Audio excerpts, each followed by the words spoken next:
How much of a ball juggler are you?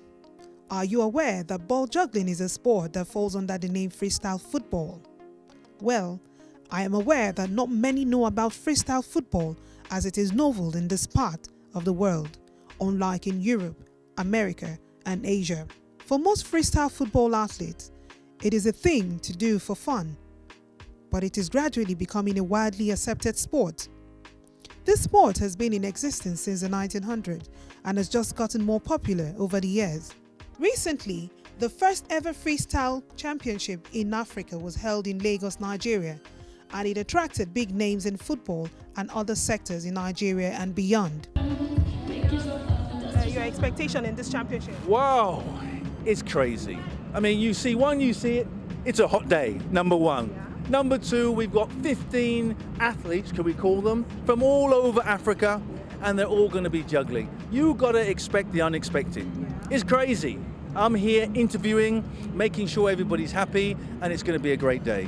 The tournament, which is the first of its kind in Africa, drew participants from various African countries to take part, and it was open for both boys and girls to showcase their talent. Freestyle football.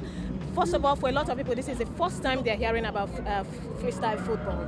We all know football, so this is a different aspect of football. And the key thing about this is it's inclusive of females. So I see this becoming something that will take us. I hope it's not just an annual event. I hope it's something that will continue. I see it doing a lot for our youth in terms of the development, in terms of building their confidence as well. Because I understand that this is a sport. This is not a team sport.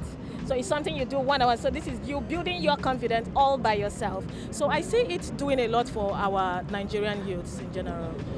Well, we all know we don't support youth development programs. Like I said, we don't have infrastructures. But with this one, you don't need this kind of a big infrastructure. As long as you have your ball with you every day, that's the best thing about this one. You know, you don't need a big field to do what you're supposed to do. But it's another way of helping this young one out of all these vices.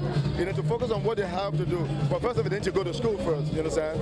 But this is another way to get them off the street. Stakeholders speak on the economic benefit of the event in Nigeria.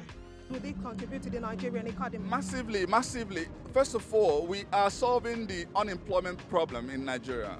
People who are freestylers can live off it. You don't need to do anything else. Just by this, you can have your means of livelihood. Because you will be celebrated, you'll be demanded. You're going to go have endorsements. Sponsors will come for you. Look at Iya Traore. That's all he does. And he moves from one country to another. From China to Brazil to US, and anywhere he goes, he's celebrated. That's what I want to make of these youngsters. So with that, we begin to solve unemployment problem. And with that, you also begin to contribute to massive economic development. And also with that, you get kids off the street. Because guess what? Whenever they had played this ball in the past, what they end up doing is just begging. But no, we said, no, we don't want that.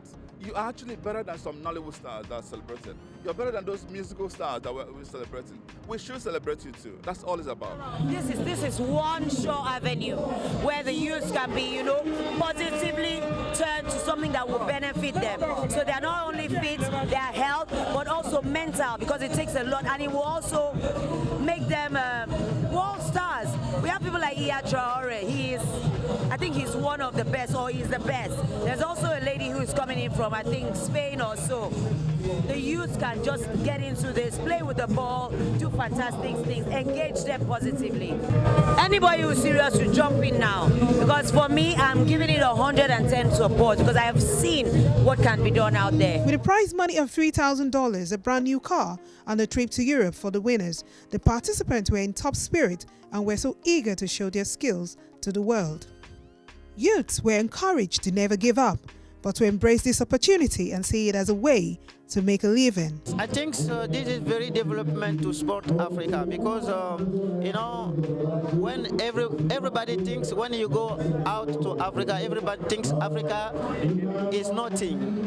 They have bad maybe experience or bad thinking about Africa. But when you arrive here and the press, the press, the TV, all of sponsor try to connect, to work together, to show Africa is different, and to show the good way to Africa, and this is very important. Ian Traore has rebranded freestyle football on a global stage. This has given him documentary opportunities and awards from across the globe. He has also performed in over 40 countries worldwide.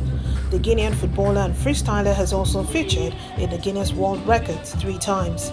Another big freestyler at the event was Brazilian sensation Raquel Benetti, who also makes a living as a freestyler. She wowed everyone present as she showed her fantastic skills of juggling football on heels. I came from a poor neighborhood. I don't have money to buy my shoes, to play soccer, and I never give up. That's why I'm here, and I travel around the world telling about this. You must believe in yourself and take your ball and practice a lot, training hard, that you can do it too. Now you know that your ball juggling skills can earn you fame and money while having fun.